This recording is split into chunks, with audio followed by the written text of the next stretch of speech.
Hello, I'm Fast Lawyer. I'm with Oculus Rift Reviews. Today we're going to review and play Proze Enlightenment. This is a review, but it's also a part walkthrough. I finished the game. The whole game took me about 5 hours to finish, and I decided the best way to do this review is to show a walkthrough through roughly a third of the game, and then I stop.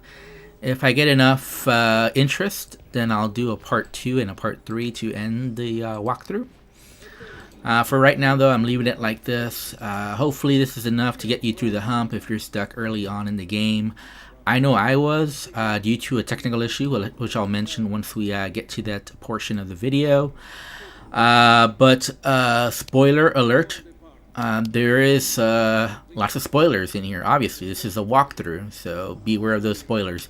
Now, this is the issue that I was talking about.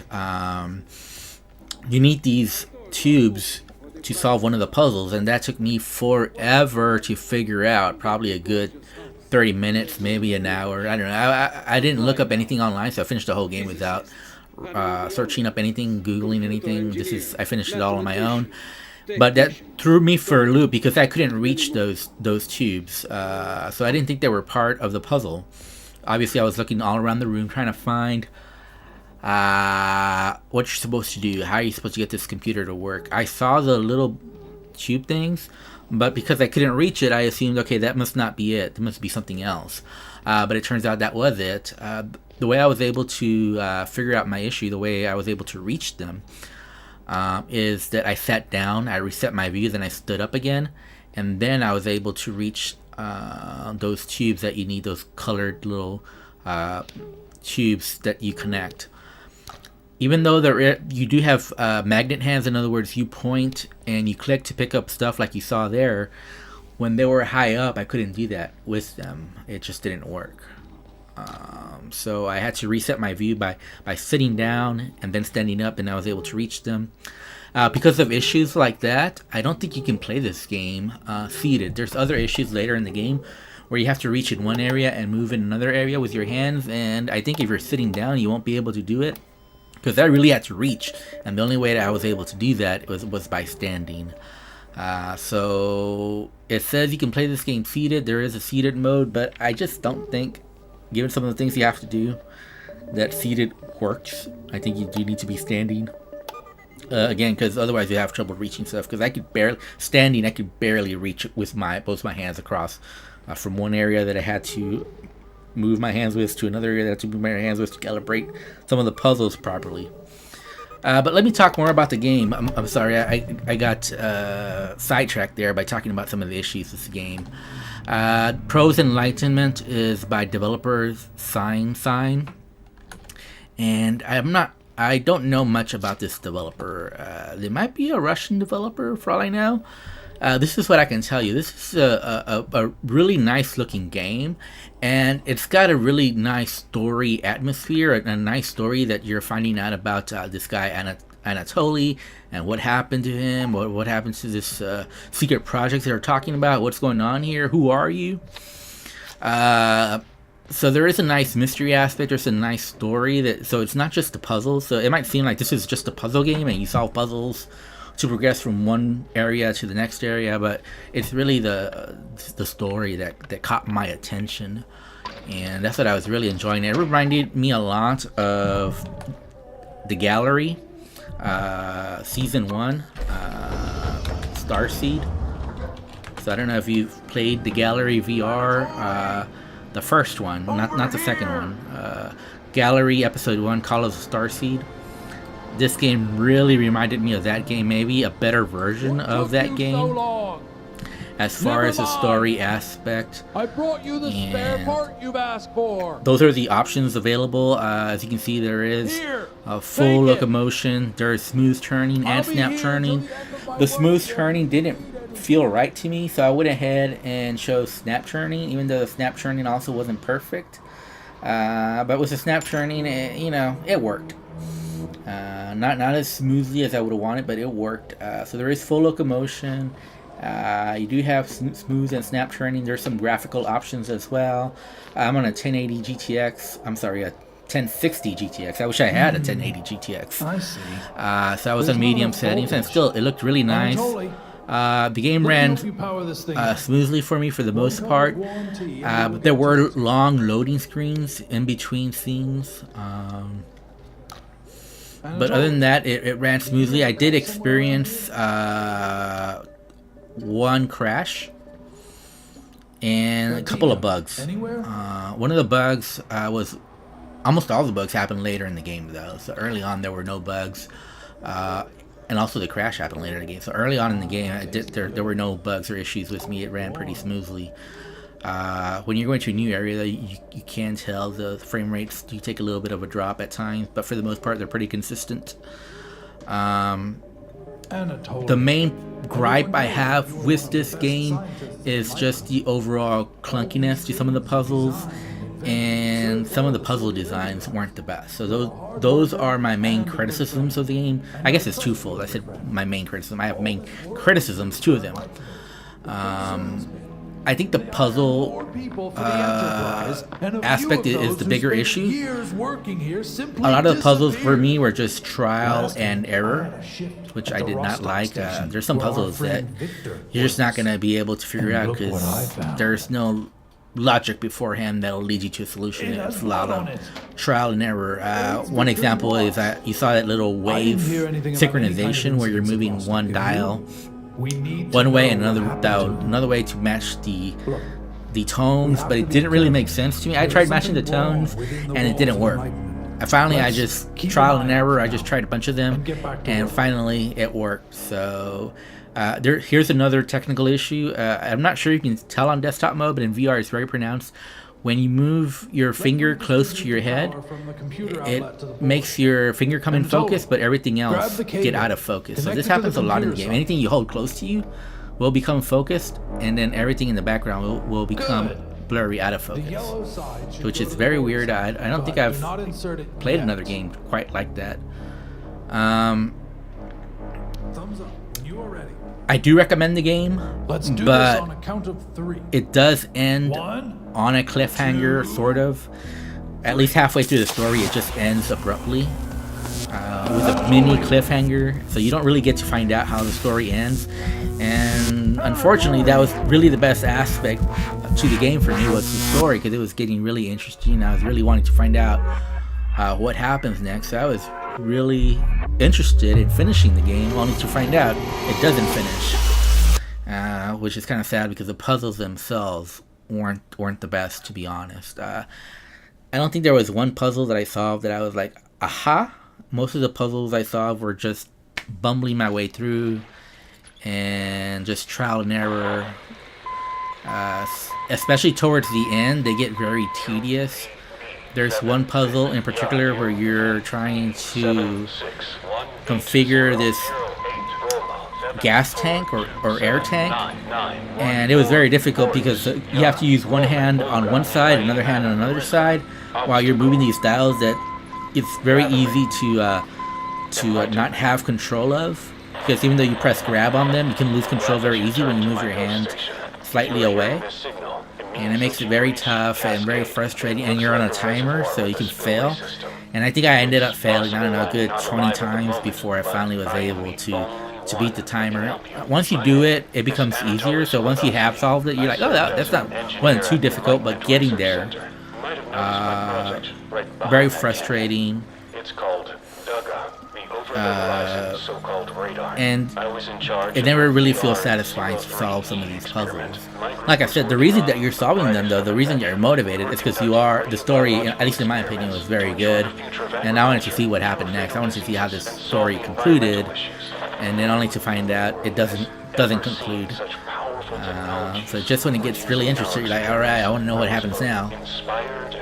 You go to this unrelated cutscene, and it just ends after that cutscene. It's just a mini cliffhanger there. Like I said, I spent almost 5 hours to finish this game. I think if you're really good with puzzles, you can probably finish this game within 2 hours if you're really good. If you're really bad with puzzles like me, it will probably take you about 5 hours. I know several people that were stuck in this game. I saw several YouTube videos where people weren't able to beat the game and they were stuck. So luckily I was able to get through the game, but it was through a lot of perseverance because I was stuck at several places. I just kept at it. I just refused to give up, and usually what I found is the answer was usually nearby, like more times than not, but just those few times where the solution wasn't there, that's what really threw you off, especially when some of the areas are pretty big. I would say in this game there's 3 main areas, and I'm not counting this rowing boat as an area. I think that's just to get from one area to the next. So the first starting area is one. There's an elevator ride up there that's pretty boring, so I'm not counting that either. So I'm not counting the elevator ride. I'm not counting this canoe ride, but there's 3 basic areas. One's the starting area, which you just saw. This would be the second area. This area of the map is pretty big, so it's easy to get lost. And early on, you come into this puzzle, and it took me a while to figure out that puzzle was not even a puzzle. There's nothing to solve there. You actually have to go to a different area to actually find the actual puzzles, which then progress you forward to the story. There's also like some hidden Easter eggs and whatnot, and they didn't lead anywhere. I found this really cool like My phone's dead? Tesla cage area with a door, and It is about to explode. I don't remember how I appeared. you don't actually. I don't believe you ever actually opened that door. I think it's only through a cutscene that you see anything in there. It's like a little dream sequence. Waiting for whatever. If anyone will find this. I did like the voice acting. I thought it was really good for the most part, especially for. Cheers. To me, this is not a AAA game. This is like an indie game, and so I thought the voice acting was excellent. I think all but one of the voiceovers is really good, and when you see that voiceover it's not as good as the rest, you'll know what I'm talking about. I didn't really like the radio mechanic. That's the one tool mechanic that really went nowhere. I have no idea why I was listening to these radio broadcasts. They didn't help me in any way, or even for me move the story along in any way. So that was the radio thing was kind of a waste of time. Obviously, the flashlight is useful because it's pretty dark in some areas. There's some other tools that you use. There's this little like metal detector type thing. They call it a fox. Basically, you're looking for some devices with this item, and so that is one way that you'll progress this game is using it. There's also a bolt cutter that you'll use that comes in handy to progress through some areas. And there's this like weird hand tool at the very end that once you get there you'll be like, this is weird. The very end of the game was really the most frustrating part for me, and as you'll see in this game, there's lots of save checkpoints, so that early on that's very nice because you do save your progress, and that's really good. But towards the end, you go into this collection of puzzles, like there's like 3 or 4 puzzles back to back to back to back, and there's no save checkpoints for each of those puzzles, so you have to solve all the puzzles all in one go. And unfortunately for me, I didn't realize that, so it was pretty late, so I went to sleep thinking, okay, well this will save my progress, and come to find out, I had to start at the very beginning, start all over again, and each of those puzzles was kind of frustrating, and that whole no checkpoint in that moment just made it more frustrating for me. That little box there, the fuse box, is what I was talking about. I thought that was a puzzle. So I spent a lot of time there trying to figure it out. How do you get this thing to turn on? Trying to find parts for it. Come to find out, it's not a puzzle. And so this, like I said, this map is pretty big. So finally, I decided just to start exploring, and then that's where I find the actual puzzles that you're supposed to solve to progress the story. So, and some things are very clunky. Coming up, you're going to see something that I thought was very clunky. You get this fox hunting device, and finding the little The signal helps you signal find that you're supposed to find here Catch the to me was a little fox. clunky The higher because pitch I gives knew you where a it was, but direction. even though I knew where it was, I never saw it and didn't know exactly how to get it to Just switch respond it on correctly. and try to find Here the I know tree. exactly where it is because I've already finished the game. So I'm going exactly to where I know it is. But even then, I couldn't get it to show exactly like I wanted. And I was very confused. Like, wait, I've already done this puzzle. I know where it is. I know where I pointed it last time and it worked perfectly fine. Why isn't it working it? Why isn't it working here?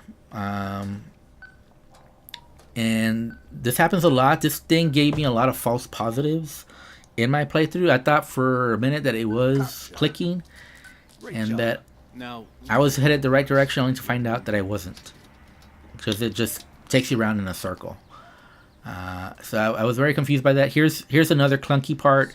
It says put it in the box, and I tried to put it in the box. You press grip to pick up items, and you can press grip to drop items, and it wasn't working. I said, well, what box are you talking about? I've already done this, so I know it worked.